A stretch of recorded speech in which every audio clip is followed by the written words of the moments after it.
Bonjour à tous, je vous remercie d'être avec moi aujourd'hui. Alors, dans cette vidéo, je vais vous faire découvrir mon petit atelier. L'atelier par là où tout commence.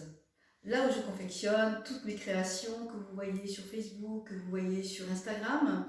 J'avais envie de vous faire connaître une autre facette de ma personnalité, le côté un peu moins glamour, le côté l'envers du décor en fait, mais un envers du décor plutôt sympathique.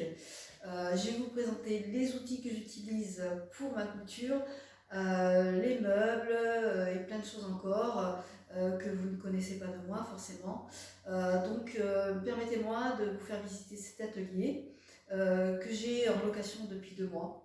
Je ne sais pas combien de temps je vais y rester honnêtement, mais le temps que j'y resterai pour moi c'est que du bonheur et je le vis pleinement.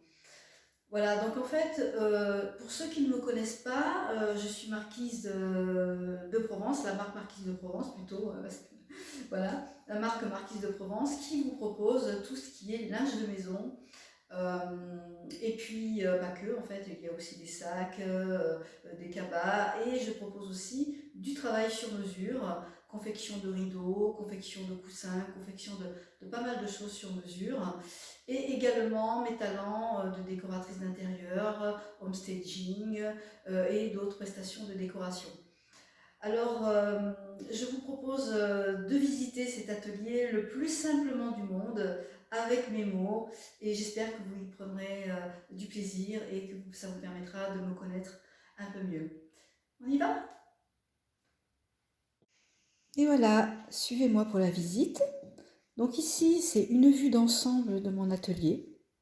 Vous voyez? Donc c'est quand même un bel atelier, vraiment assez grand. Voilà, donc on va commencer par la table, le point essentiel de mon travail. En fait, c'est une table que j'ai récupérée chez un particulier, que j'ai acheté à peu près une soixantaine d'euros, donc vraiment un bon prix. C'est une table style Ikea, comme vous connaissez tous. Elle se rabat sur les deux côtés et quand elle se déplie, ça fait une largeur d'à peu près 2 mètres. Donc il me permet de bien étaler mon tissu et de bien pouvoir le couper. Parce que bon, avant j'avais un petit espace de travail, une petite table qui me permettait donc à peine de couper. Et donc là, vraiment, j'apprécie grandement cette table. D'autant plus qu'elle a, comme vous pouvez le constater, un super tiroir très long, aussi long que la profondeur de la table, qui me permet de ranger mes ciseaux, mes mètres, mes règles quand je fais des patrons. Voilà, vous voyez, vraiment, elle est super cette table. Je ne regrette pas mon investissement. Et d'ailleurs, elle peut servir à d'autres choses, hein, pas qu'à la couture d'ailleurs. Hein. Ensuite, sur le côté, j'ai investi aussi sur une étagère à casier, style Ikea également. Et bien, toujours pareil, chez un particulier. Ah non, pas chez un particulier, ça j'ai acheté dans un dépôt-vente. Voilà, dans un dépôt-vente, mais vraiment à un prix, c'est une quarantaine d'euros, je l'ai payé vraiment. C'était la seule d'ailleurs, et donc évidemment, j'ai pris très vite parce qu'elle correspondait exactement à ce que je voulais. J'ai pu fractionner plein d'éléments pour pouvoir mettre tout mon matériel de couture. Voilà. Et ces éléments, ce sont ces petits casiers, vous voyez, voilà, que j'avais déjà depuis très longtemps et qui ont trouvé leur place automatiquement. Vous voyez, c'était prédestiné. Voilà. Dans lequel je mets tous mes tissus, c'est-à-dire mes coupons de tissus avec lesquels je vais pouvoir travailler, où j'ai des projets dessus. Tous mes projets en cours, c'est-à-dire tous les projets que je commence à travailler dessus. Et tous mes petits coupons qui me servent pas à grand-chose parce que ce sont des chutes de tissu. Vous voyez, j'en ai plein. Des chutes de tissu, mais que je garde précieusement parce qu'ils vont me servir à d'autres usages. On peut faire plein de choses avec des chutes de tissu. Et d'ailleurs, je ferai une vidéo là-dessus pour vous montrer ce que je peux faire avec des chutes de tissu. Et on peut très bien faire des choses sans couture d'ailleurs. Hein, voilà. Ici, c'est la zone où je range tous mes documents techniques. mes patrons et tout ce qui concerne des livres aussi. Vous voyez, comme je suis abonnée à Modes et Travaux, j'aime beaucoup parce que chaque mois, il y a un patron gratuit. Et avec ce patron, ça me permet de tester mes aptitudes et d'apprendre la technique de couture. Parce qu'en fait, on n'apprend jamais assez. Ça, c'est très important de pouvoir se perfectionner. On acquiert de la valeur et de l'expérience également. Et on peut faire des merveilles une fois qu'on a certaines techniques qu'on n'imaginait même pas d'ailleurs. Voilà. Donc vous voyez, j'ai plein de, de, de livres sur la technique. Et donc ici, vous voyez, j'ai des petites chemises dans lesquelles je mets pas mal de patrons dedans. Comme ça, je les ai sous la main tout de suite. Ici, vous avez en fait du matériel couture. Il y a des sangles, du biais, très précieux tout ça. Ici, c'est le casier à fermeture.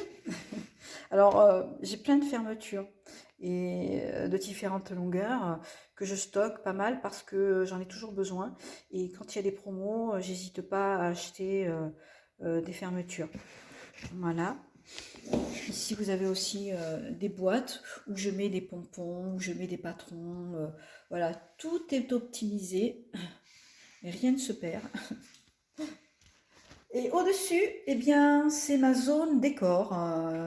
Parce qu'en fait, c'est important de aussi décorer son atelier pour y être bien, tout simplement. Alors moi, j'y mets mes bébés. Alors ça, j'ai trouvé ça dans un vide-grenier. Écoutez, j'ai trouvé ça vraiment très charmant. C'est un vinaigrier et un huilier. Bon, évidemment, je ne l'utilise pas pour cet usage. Moi, j'utilise en déco parce que je trouve ça très japonisant et en fait en accord avec les couleurs de l'atelier. Donc, je trouve ça super. Alors, le fuchsia, c'est pas ma couleur préférée, mais disons que comme mes casiers étaient de cette couleur, j'ai voulu, voilà, je me suis dit tiens, c'est de la même couleur, pourquoi pas. Voilà, et ensuite vous avez ici une boîte que je trouve aussi très charmante, euh, dans laquelle j'ai mis tout ce qui est voilà, un renfort. Voilà. C'est des renforts pour mes sacs, pour tous les travaux de couture. Ici, un petit tableau aussi que j'ai récupéré dans un vide-grenier que je trouve très charmant, bucolique, avec des superbes couleurs. Voilà. Et ici, c'est ma petite fée. Oui, parce qu'en fait, j'ai gardé un cœur d'enfant. Je suis désolée de le dire, je suis une vraie gamine. Voilà. Mais cette petite fée, elle m'accompagne depuis très très longtemps. Elle est l'hôte de ces lieux et ma petite protectrice en même temps. Et je l'adore parce qu'en fait, elle n'est pas comme les autres. Et elle est fagotée, pas comme les autres. Et c'est pour ça que je l'aime. Ici, c'est un petit casier aussi que j'ai récupéré dans un vide-grenier, qui est vide d'ailleurs, qui me sert de déco, mais je vais y mettre des bobines de fil, au moins autant que ça joigne l'utile à l'agréable, comme on dit. Ici, c'est mon premier ourson que j'ai confectionné il y a très très longtemps, je crois qu'il y a plus de 10 ans, et que je garde précieusement parce que c'est très technique en fait, ces petits oursons-là. C'est pas rien de faire ça. Et j'en ai fait d'autres que j'ai vendus pas mal dans des expos et qui me demandent beaucoup de travail. Donc peut-être que j'en referai d'ailleurs. Et j'ai acquis d'autres techniques pour faire des oursons, ils seront certainement mieux. Mais celui-là, il me tient à cœur parce que c'est mon premier. Voilà, donc il trône un petit peu aussi sur mes décos. Voilà. De ce côté, c'est la fenêtre. La fenêtre qui est à côté de mon outil de travail, c'est-à-dire ma machine à coudre, parce qu'il me faut beaucoup de luminosité, évidemment, hein, pour coudre. Voilà. Donc, ça donne sur le jardin, ici. Donc, il est en hauteur, mais ça donne sur le jardin. C'est assez sympa. Voilà. Le radiateur, donc à côté du chauffage, hein, à côté du radiateur, comme on dit. Où tu es? À côté du radiateur. Voilà. Ici, c'est mon plan de travail. Alors, un bureau que j'ai acheté aussi dans un dépôt-vente, 20 €. Oui, oui. Moi, j'achète pas cher en ce qui concerne l'ameublement. Après, le reste, c'est différent. Parce qu'il faut quand même les choses qui tiennent la route. Alors ici, un premier tiroir où je mets toutes mes bobines de fil. Vous voyez? Donc j'en ai encore dans d'autres casiers ailleurs, hein, mais là, je mets les principales, pardon, bobines. Ici, vous avez mes pieds de biche, les canettes, des petites pinces pour mes tissus, les ciseaux. Voilà, ici avec le matériel pour faire les rivets, les œillets pour les sacs. Et là, de ce côté, vous avez plein d'autres choses aussi qui me servent à la couture. Alors, ce que j'aime sur ce bureau, c'est que y a les tiroirs et c'est vraiment en accès direct sous la machine et bien rangé. Donc ça, c'est hyper important d'avoir tout sous la main parce que des fois vous êtes pressé, des fois voilà, vous avez besoin de choses tout de suite et il faut que ça soit bien rangé, très organisé. La couture, c'est très important. Et ici, vous avez la bête. Alors la bête, c'est ma machine à coudre, celle avec laquelle je fais tous mes travaux de couture et j'en suis très contente. Alors c'est pas Pénélope, non. Et d'ailleurs, je vais lui donner un nom de baptême, j'ai pas trouvé encore. Donc si vous avez des idées, n'hésitez pas. Donc ma Pénélope, malheureusement, a rendu l'âme. Elle m'a rendu vraiment des loyaux et bons services pendant très très très longtemps.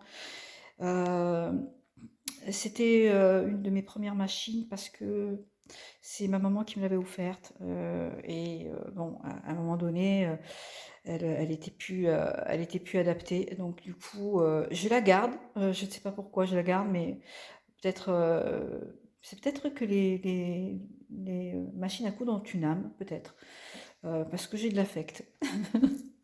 Donc, non, celle-ci, en fait, c'est une nouvelle machine à coudre que j'ai depuis à peu près 2 mois. Alors là, c'est une usine à gaz. Une usine à gaz parce que c'est tout électronique. Donc il a fallu que je me familiarise pendant un bout de temps quand même avec ça. Parce qu'en fait, elle a une pédale, mais on n'en a pas d'utilité vraiment. Elle a un bouton, vous voyez, le bouton vert qui est là, et qui sert à marche, arrêt. Et donc, bon, évidemment, faut la guider, voilà, ça ne se fait pas tout seul, hein. Mais disons que elle me rend d'énormes services parce que, par exemple, elle a un fil électronique. Donc je peux couper le fil avec un seul bouton, un enfilage très très aisé, électronique également, une canette super à faire, des points en voilà, tout type de points qui me permet de faire des trucs sympas quand même. Voilà, vous voyez, un écran, un tactile qui me permet aussi de choisir tous les points que je veux. Voilà, c'est par ici que ça commence. Cette machine s'appelle Innovis F410 de chez Brother. Donc pour ceux ou celles que ça intéresse, voilà. C'est une bonne machine d'à peu près d'entrée de gamme de chez Innovis. Mais bon, elle est déjà pas mal chère. Donc du coup, je pense que ça suffisait pour le prix. Voilà. Il y a aussi une règle, vous voyez, qui permet tout de suite de faire des mesures instantanément. Voilà. Elle est vraiment intuitive, donc pas mal. Ouais. Bon, par contre, on règle toujours la tension manuellement, mais ça c'est un détail, parce qu'on peut réguler le point sur cet écran, le point canette et le point d'aiguille dessus, ça c'est bien aussi. Et tous les pieds de biche sont organisés ici. Je vais pas bien, voilà. Donc vous voyez, tous les pieds de biche, parce que chaque pied de biche correspond à différents points. Donc, ce que je n'avais pas sur l'autre d'ailleurs, à part pour la fermeture à glissière. Voilà. Donc ça, c'est très utile, parce que de toute façon, le point reconnaît un type de pied de biche seulement. Voilà. Donc c'est super. Donc voilà le côté très technique. Voilà, si ça peut vous aider. Je ferai une vidéo particulière pour ceux qui font de la couture. Alors voilà, j'espère que la vidéo de cet atelier vous a plu. Si vous avez des questions à me poser, alors n'hésitez pas, j'y répondrai volontiers. Je vous souhaite un excellent week-end. À très bientôt.